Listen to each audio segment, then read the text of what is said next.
Okay, let's unpack this. We're diving deep into a topic that really touches almost every corner of our digital lives, doesn't it? And our economy, too. It's the ever-evolving world of advertising, especially how it's being, well, completely reshaped by these huge shifts from artificial intelligence. It's a seismic shift, truly. For this deep dive, we're leaning heavily on this incredibly insightful analysis by R. Gartner.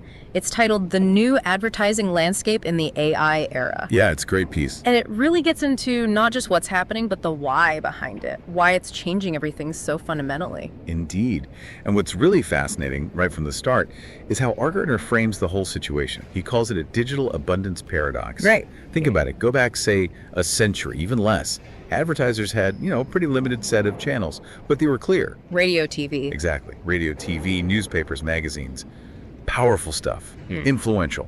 And you generally knew who you were reaching. It was focused. Now, jump to today. We're just like swimming in this seemingly infinite ocean of digital spaces. Countless websites, apps, all the social media platforms. Everywhere you look. Everywhere. But here's the paradox. This abundance, surprisingly, isn't turning into some advertising utopia for businesses. No, quite the opposite sometimes. In many cases, yeah. Right. And for you, listening in, maybe you're a marketer trying to figure this all out, or maybe you run a business and you're wrestling with that ad budget. Or just curious. We're just curious about these forces shaping what you see online. Understanding this paradox is, well, it's absolutely crucial. R. Gartner really makes us ask this fundamental question, doesn't he? It does. Is our ad just being shown, just flashing up on a screen somewhere?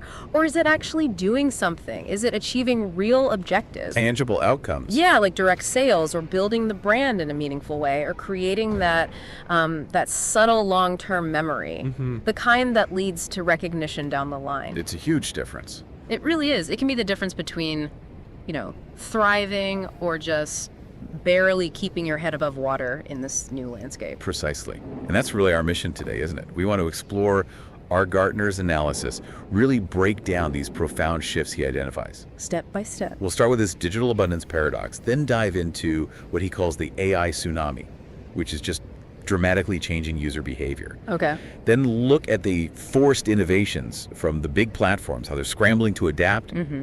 And finally, touch on these really important, almost philosophical dilemmas that smart advertisers are facing right now. So it's not just the what is happening. No, not at all. We want to dig into why it matters. What are the deeper implications here for the future of commerce, for how consumers engage, even for, the very fabric of how we interact online. Okay, so let's dive right into this paradox then. R. Gartner points out, despite this huge infinite universe of digital spaces we mentioned, especially when you look at social media, right? The actual conversion rates, often really low. Yeah, notably low. And that feels like a massive contrast to how things used to work, doesn't it? Intuitively, you'd think, okay, more places to put my message. More eyeballs. Exactly. More eyeballs should mean more success, more sales, but it's way more complicated than that. It's a really natural assumption to make, Right. Totally understandable. But it kind of overlooks a critical piece of the puzzle, the nature of human attention. Ah, right. Think back to that past century again.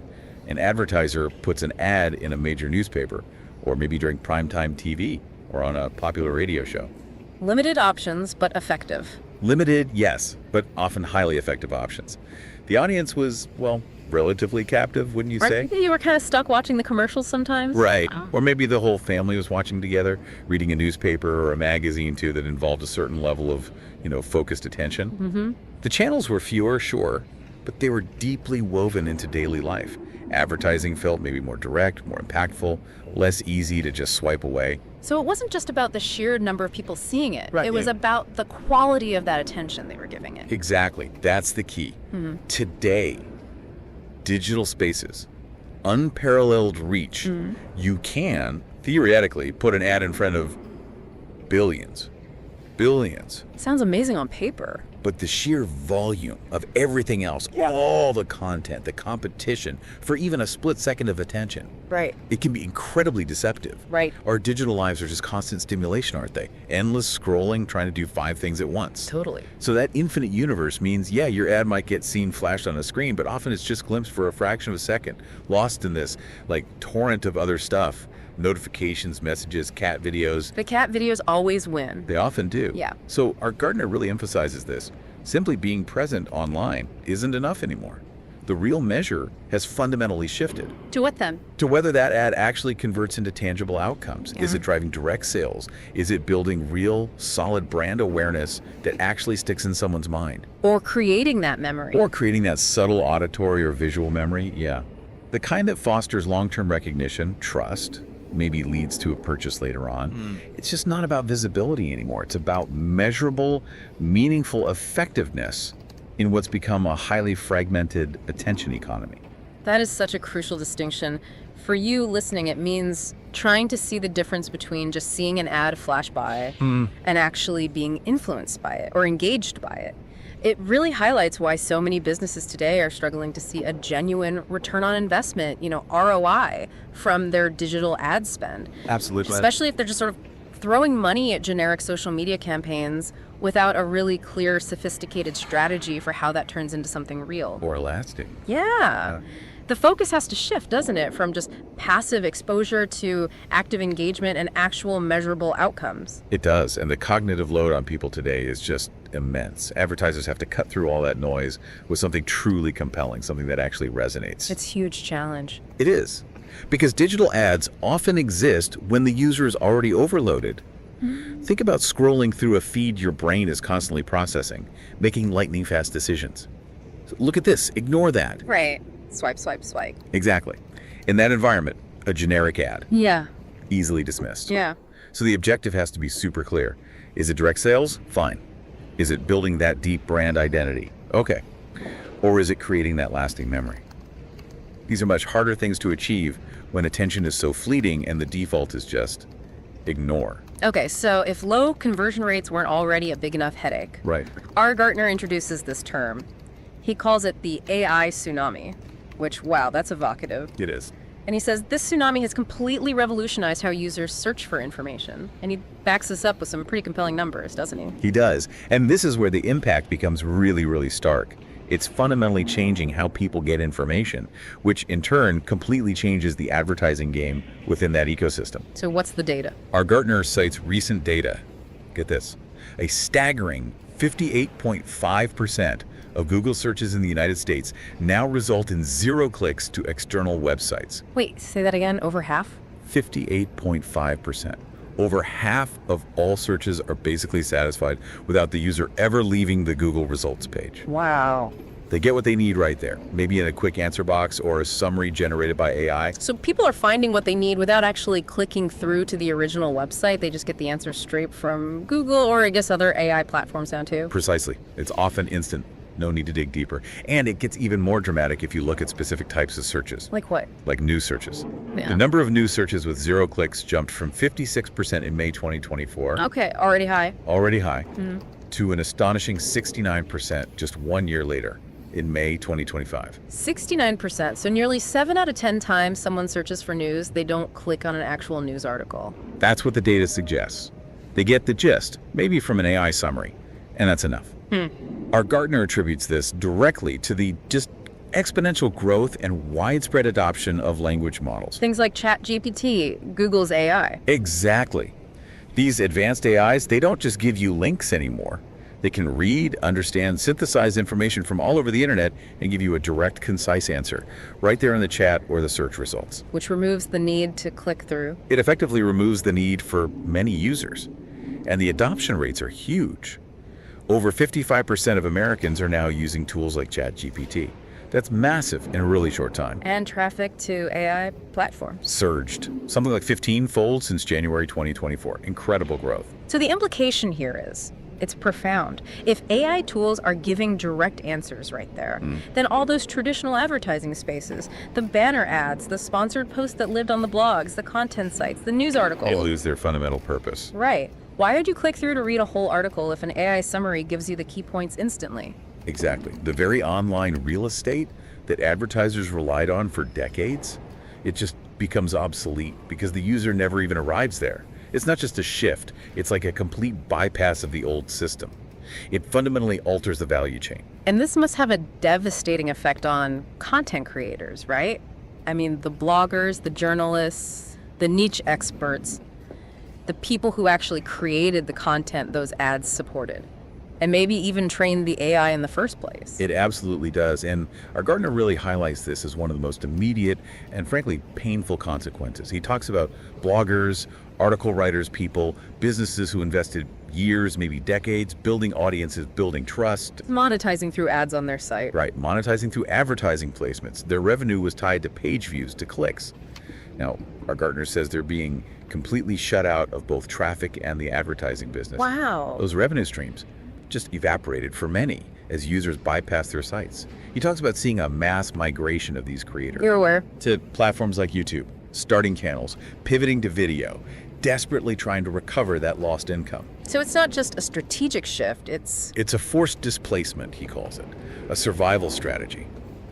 Because the ground has just fundamentally shifted beneath their feet with incredible speed. So for you listening, this might explain why you're seeing maybe your favorite writer, someone who's always been tech-based, suddenly launching a YouTube channel. It's a very real-world example. It shows how this AI tsunami is forcing whole segments of the digital economy to adapt or, well, potentially disappear. It's not just about ads, it's about the whole infrastructure of online information and who profits from it. And it really underscores how vulnerable business models are when they're built solely on ad impressions tied to web traffic. When that traffic vanishes, the revenue vanishes. It creates this immense pressure to find totally new ways to engage, to monetize. Often requires new skills, new investments. It's tough for individual creators. Okay, so let's connect the dots here. AI is siphoning off traffic, hurting creators. Right. Fewer clicks generally means fewer effective places for traditional advertisers to actually put their ads where they'll get results. That makes sense. So you'd instinctively think, okay, scarcity. Fewer good spots means the price for those remaining effective spots should go up, right? Basic supply and demand, yeah. Reduced supply, constant demand should drive up the value, the cost. That's the logical economic assumption. That's what you'd expect in, let's say, a normal market. But our Gartner points to another one of his paradoxes here. Another one, okay. Yeah. He observes that while the supply of truly effective ad spaces has definitely decreased significantly. Save of AI because of changing habits. Exactly. But the prices for those spaces haven't increased proportionally. They haven't skyrocketed like you might expect. That goes against the simple supply-demand model. Why is that? What's keeping those prices down, even for the spots that demonstrably do work? Oh, the answer, according to R. Gardner, isn't just within the advertising market itself. It lies in the broader Western economic context. Right. Specifically, inflation. We're in this period, as most people know, where inflation has triggered a pretty widespread consumption crisis. People are feeling the pinch. Absolutely. It's not just things costing more. It means consumers are tightening their belts, being much more selective about purchases, maybe delaying non-essential spending. Right. And that economic pressure inevitably trickles down to businesses. It forces companies to be extremely prudent, extremely efficient with every single dollar they invest, especially in advertising. They can't afford waste. They cannot afford to spend on ad spaces that don't deliver clear, measurable, often pretty immediate returns. So it's like a tightrope walk for them. They need to advertise to survive, but every penny has to prove its worth. Exactly. And our Gartner has some telling data here. He notes global advertising spending is projected to grow nominally about 4.6% in 2024. Okay, sounds all right. Sounds decent, yeah. And this is the crucial bit for understanding the paradox when you adjust that for media price inflation. So the actual cost of buying ad space. The real growth. The real growth is only 2.5%. Much less. Much less. So the actual purchasing power of those ad budgets, the real bang for their buck, it's growing much slower than the headline spending number suggests. Right. And this puts just immense pressure on companies to optimize for ROI, to prioritize only those ad spaces that can really demonstrate tangible returns, often backed by sophisticated tracking and attribution. So the market is in, what did you say, maximum efficiency mode? That's our Gartner's term, yeah, maximum efficiency mode. Every ad dollar is under intense scrutiny for its direct impact on the bottom line. And it's this intense pressure from the demand side, from the advertisers themselves, that prevents prices from inflating wildly, even for the best spots. So it creates this paradox between shrinking supply of good spots, but relatively stagnant prices because buyers just can't or won't pay more unless the ROI is absolutely undeniable. Precisely. So for you listening, especially if you're running a business or managing a marketing budget, you're probably feeling this pressure firsthand, Right. having to justify every single expense. This data just provides the bigger picture, the broader context for those tough decisions about where to put your limited advertising funds. It's not just that fewer spaces work. It's that every dollar spent on those spaces has to work harder than ever. And that puts a cap on how much advertisers are willing to pay, even for premium inventory, unless the results are rock solid and measurable. Yeah, it's a really tough environment. It is. This consumption crisis, this relentless drive for efficiency, it means even as the quantity of effective ad space shrinks, the price can't just freely rise because advertisers are too squeezed themselves to absorb higher costs for anything less than guaranteed verifiable performance. It's a difficult balancing act for everyone involved. Platforms trying to monetize, advertisers trying to reach people effectively, creates a very competitive, very value-driven market. Okay, so the platforms are definitely feeling this heat. On one side, you've got the AI tsunami pulling traffic away, and on the other, advertisers are in this maximum efficiency mode, demanding much better ROI for every single dollar. Yeah, squeeze from both sides. So how are these big digital platforms actually responding? They can't just sit there and take it, right? They must be doing something. Well, they absolutely cannot stand still. And our Gartner notes, they haven't been idle at all. They've definitely detected this intense pressure, Right. and they are innovating aggressively, almost, you could say frantically sometimes, to create more effective, maybe even more unavoidable advertising environments. Because they know their survival depends on showing value to advertisers. Absolutely. It's existential for them. So can you give us some concrete examples? What are they actually doing? Sure. Let's take TikTok. It's kind of a masterclass in grabbing attention, isn't it? Yeah, it really is. So now, our Gartner points out, it often greets users with an advertising video immediately when you open the app, before you even get to your personalized For You feed. Wow, right away. Right away. Yeah. It's very direct, pretty unavoidable, a way to guarantee that initial high-impact ad impression, usually full screen, immersive. And then you get the regular ads in the feed too. Yeah, that initial ad is then often followed by their usual integrated ad ecosystem, ads woven into the feed. Then you look at YouTube.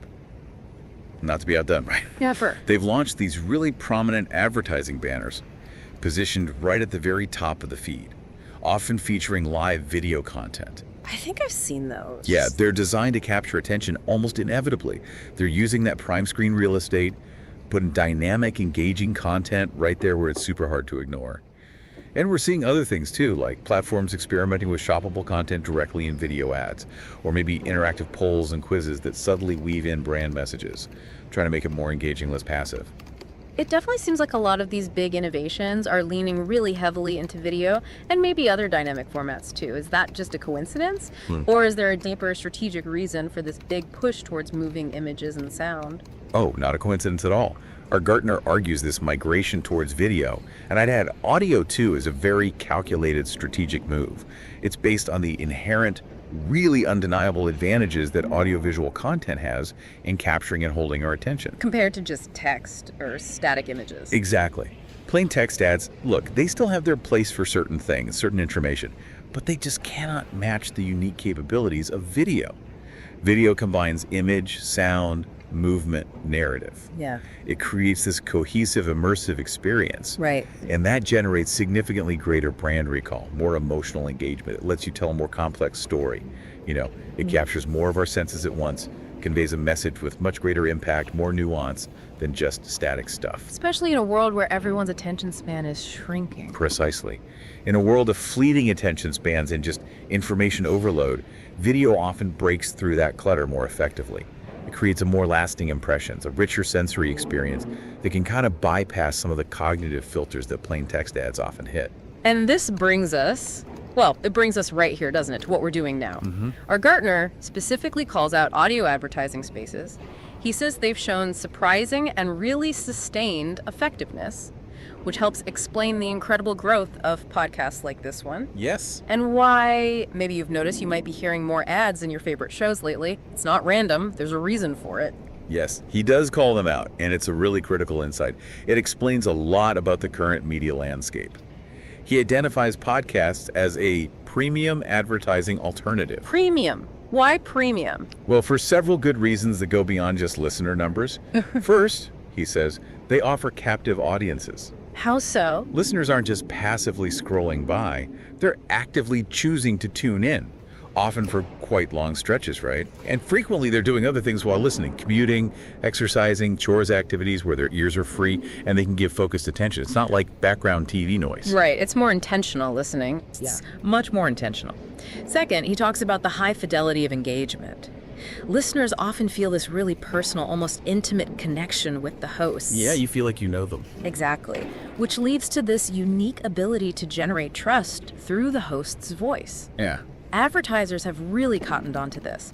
They've found that an ad read by a podcast host, especially one that feels natural, authentic, maybe integrated well into the show. Not just dropped in randomly. Right. It creates an emotional connection, a level of perceived endorsement that a simple banner ad or even a quick video pre-roll often just can't replicate. It taps into that genuine connection, that perceived authenticity. And those are incredibly valuable things in a market that's saturated and I'm pretty skeptical where people are just tired of generic ads. So for you listening, this explains why you hear more ads on podcasts, maybe, and also why those ads often feel a bit different, more integrated, more personal than ads you encounter elsewhere. It's not just some random voice reading a script, it's often a voice you trust, someone you've chosen to spend time with, sharing something they might genuinely use or believe in. That builds a totally different kind of bridge between the brand and you, the consumer. It's based on that established trust, that shared interest. And that's a huge advantage in today's world. It's highly targeted, highly personal communication. Couldn't have said it better. Yeah. This shift to audio and video, it isn't just about adopting new formats. It's fundamentally about harnessing mediums that can build deeper engagement, foster more trust. It's a direct, intelligent response to that demand for better conversion rates and more meaningful brand connections when the old methods are just failing. Okay, so we've covered the AI tsunami changing search. We've seen how platforms are innovating like crazy with video and audio to grab our attention. Right. What's next? What's coming over the horizon, according to R. Gartner? Where does advertising go from here in this increasingly AI-driven world? What's the logical next step? Well, this is where R. Gartner moves into what he carefully calls well-founded speculation. It's not happening everywhere yet, but it's where the trends point. And it's a vision that's both elegant and maybe a little unsettling. Okay, intrigue building. He envisions contextual ads within artificial intelligence platforms. Contextual ads within AI. What does that mean exactly? The basic idea is actually remarkably simple, elegant in its efficiency. Based on what you search for, or maybe even what you discuss directly with an AI chatbot. Highly related advertisements will appear integrated right into the AI's responses. Whoa. Imagine the AI is generating information for you, answering your questions, and then subtly, contextually, it weaves in product or service suggestions that are directly relevant to what you just asked or talked about. So it's like ultra personalization delivered right at the moment you're interacting with the AI, almost like a super smart, proactive salesperson. That's a good way to put it. So for example, if you were asking an AI about, say, the best hiking boots for rocky terrain in the Rockies in summer, the AI might provide its informational answer, and then right within that answer, it might say something like, and brands like X or Y are often recommended for these conditions. Almost presenting it as part of the comprehensive information, not like a separate banner ad off to the side. Wow. Okay, I can see how that would be incredibly efficient for advertisers. You're signaling your exact need, and boom, there's a relevant suggestion. Exactly. Gartner notes Google is already playing around with this in their AI overviews, those AI-generated summaries and search results. They sometimes include relevant product links or suggestions that feel contextually integrated. Right, I think I've seen some of that. And he predicts, reasonably, that other major platforms will definitely follow suit as they build out their own AI capabilities directly into their user interfaces. It creates this incredibly efficient path for advertising because the user is actively signaling intent and the ad responds directly to that intent in that moment. It does sound like it might blur the lines between objective information and advertising in a pretty new way. It certainly does. Which leads to the ethical question R. Gartner raises, doesn't it? It does, and it's a big one. While this model is super efficient, it brings up a major ethical dilemma about where the value goes. Where does the money flow? How so?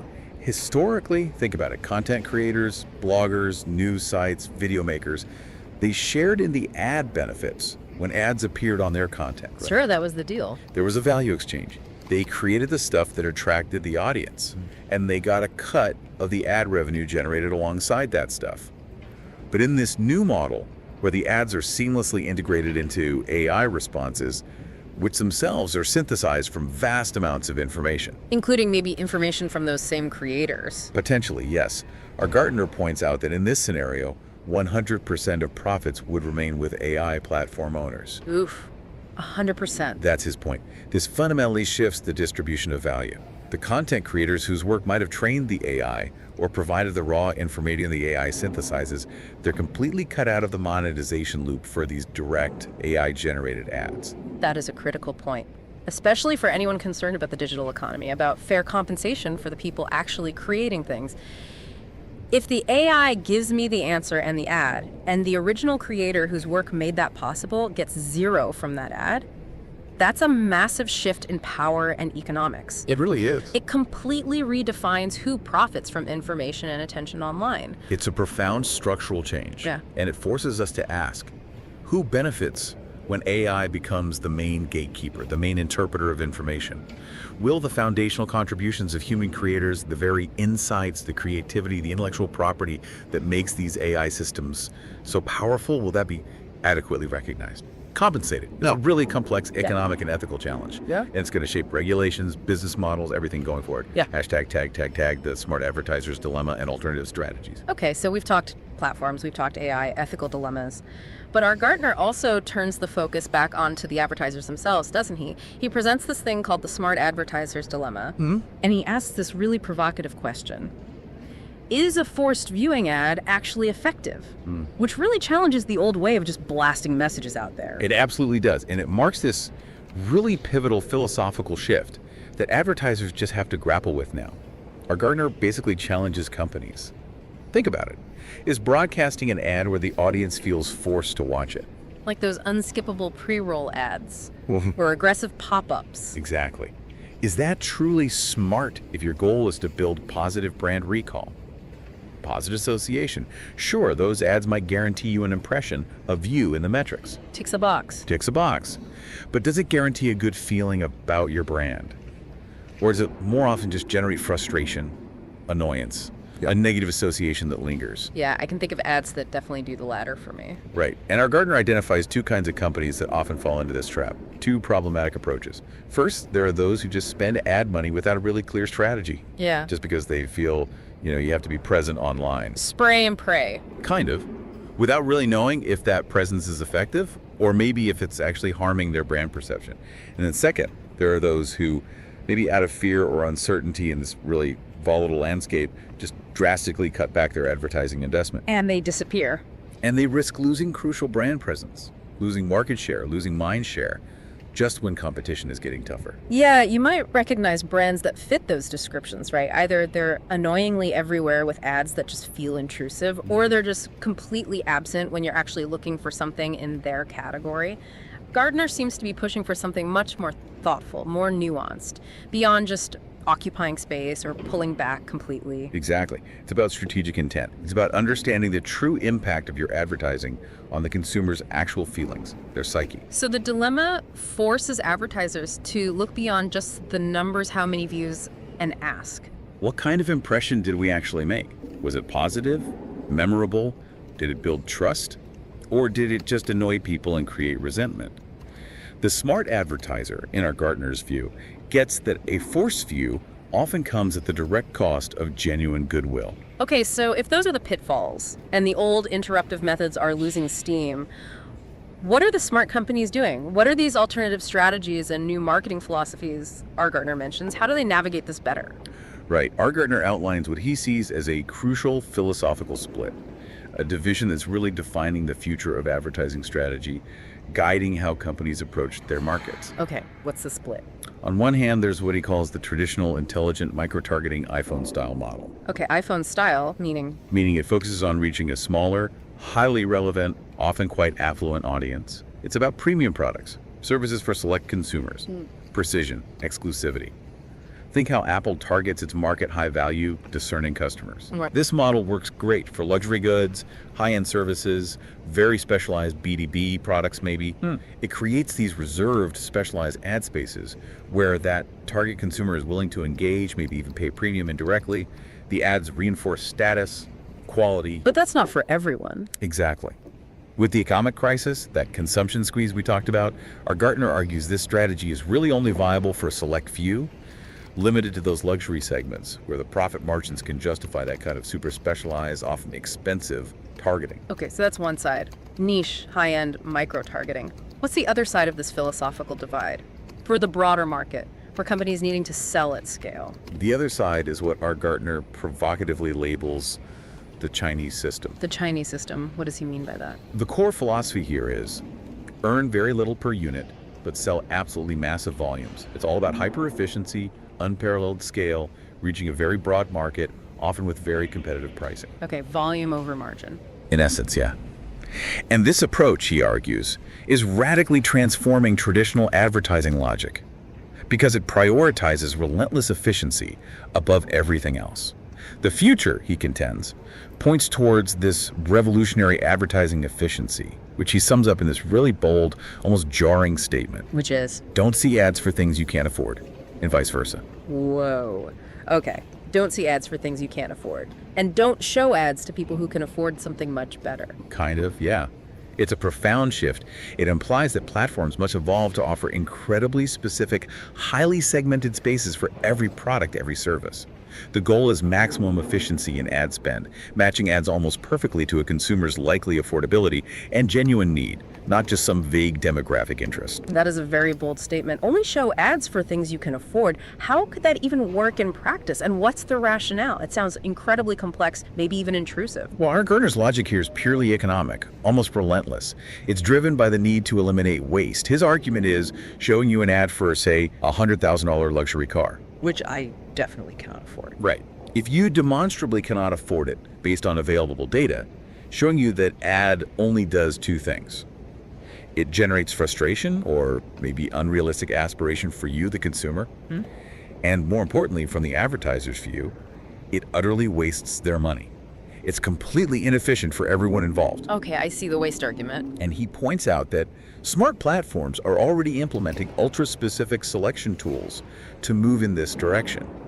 Think about Google Ads. It's evolved way beyond simple age and location targeting, right? Yeah, you could target interests, Yeah. behaviors. And much more.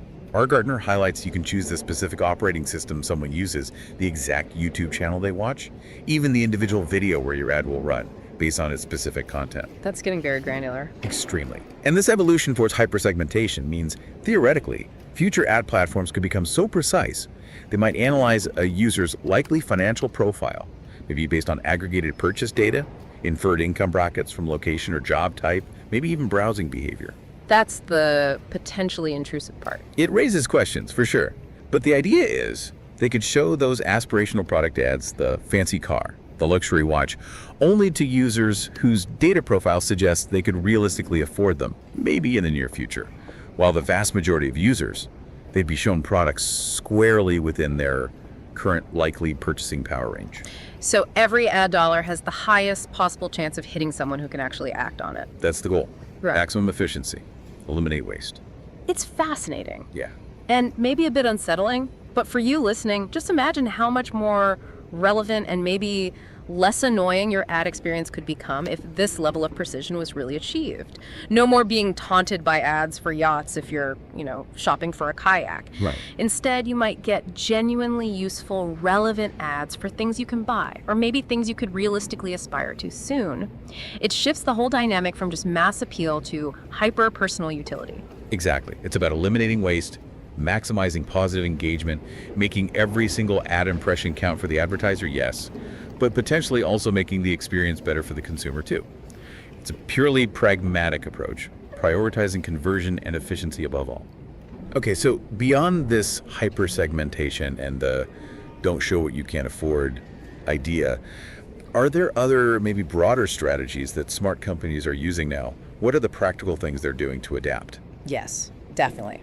Gartner lists several other key strategies that are proving effective, and they all represent a pretty significant shift away from that old interruption-based advertising model. Like what?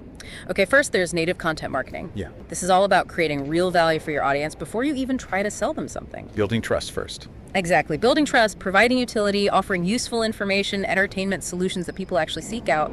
Then, the brand message is woven in subtly, organically, within that valuable content. So like a bank publishing really good guides on budgeting. Perfect example. Or a food brand sharing amazing recipes online, which just happen to feature their ingredients. You came for the value, the brand is associated positively with it. Okay, what else? Second, strategic collaborations. Think partnerships. These expand audiences organically by tapping into existing trusted communities instead of just shouting your ad into the void. You partner with someone who already has the audience's ear. Right. Brands collaborating with relevant influencers, maybe complementary businesses, community leaders, leveraging their established credibility and reach to introduce their product to new, receptive people. Makes sense. Third, interactive experiences. This is about generating engagement through utility or maybe entertainment. So instead of just a static ad, imagine a brand offering a fun quiz, maybe a useful online calculator or configurator tool, maybe augmented reality filters. things people actually do. Things people actively participate in. Yeah. The ad becomes part of a valuable interaction, making it memorable, maybe even enjoyable, a positive brand touch point. Okay. And finally, And finally, circling back to what we discussed earlier, video as the dominant format. Smart companies are adapting to how people actually consume content now, recognizing the huge power of that visual and auditory experience.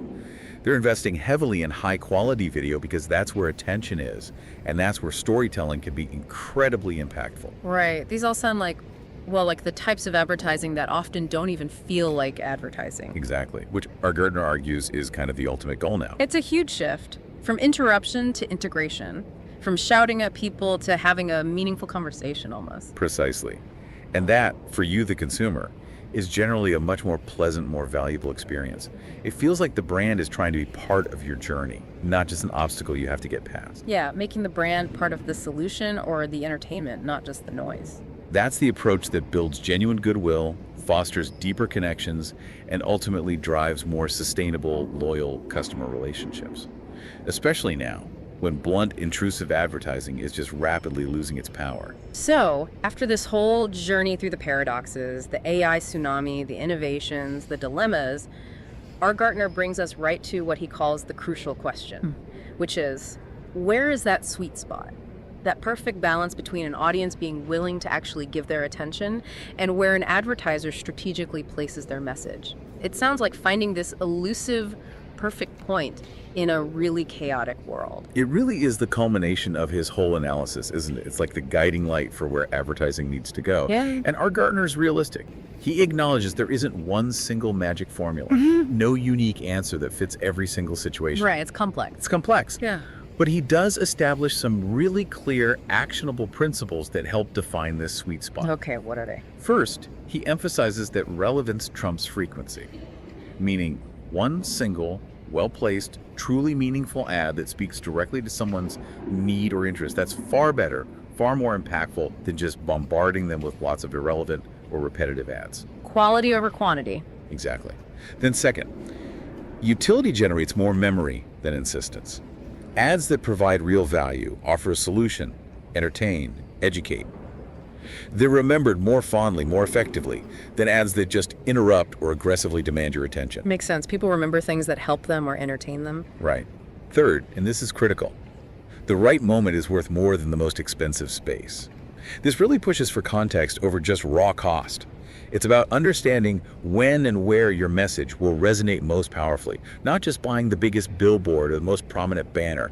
Timing and context are key. Finding the opportune moment. Precisely. And finally, maybe the most important principle tying it all together, user experience should be complemented, not interrupted. Compliment, not interrupt. That principle really encapsulates the whole philosophy. It urges advertisers to find ways to enhance rather than detract from whatever the user is trying to do online. to be additive, not subtractive. That really does sound like the ideal scenario for us as consumers, doesn't it? Ads that actually enhance our online experience instead of taking away from it. Being shown something genuinely helpful or interesting or entertaining at just the right time, instead of constantly having your flow broken by stuff that's irrelevant or just plain annoying. It's a vision where advertising could actually become a positive, integrated part of our digital lives, almost like an extension of the content we wanted in the first place. And these principles, taken together, they really highlight this profound and frankly necessary shift away from intrusive broadcast-style advertising towards integrated, value-driven engagement. It's a more respectful approach, a more intelligent approach, and ultimately, our Gartner argues, a far more effective approach in this attention-scarce world where we, as consumers, have more control than ever over what we choose to look at. It's really a blueprint for sustainable, effective advertising in this new AI era. Hashtag tag Chag outro. Wow. We have just taken quite a deep dive through our Gartner's analysis here, revealing what feels like a truly historic transition in the world of advertising. It really does feel that significant. We've seen how those traditional spaces are contracting, how AI is fundamentally reshaping user behavior in ways that are often surprising, and how the big platforms are just innovating at this breakneck speed to keep up. Constant change. And all of this forces companies, advertisers, to be so much smarter, more strategic, maybe even more empathetic in their approach than ever before. It really is a new frontier. It is. And our Gartner's core message, I think it comes through really clearly throughout his analysis, is that the future belongs to advertisers who truly understand this.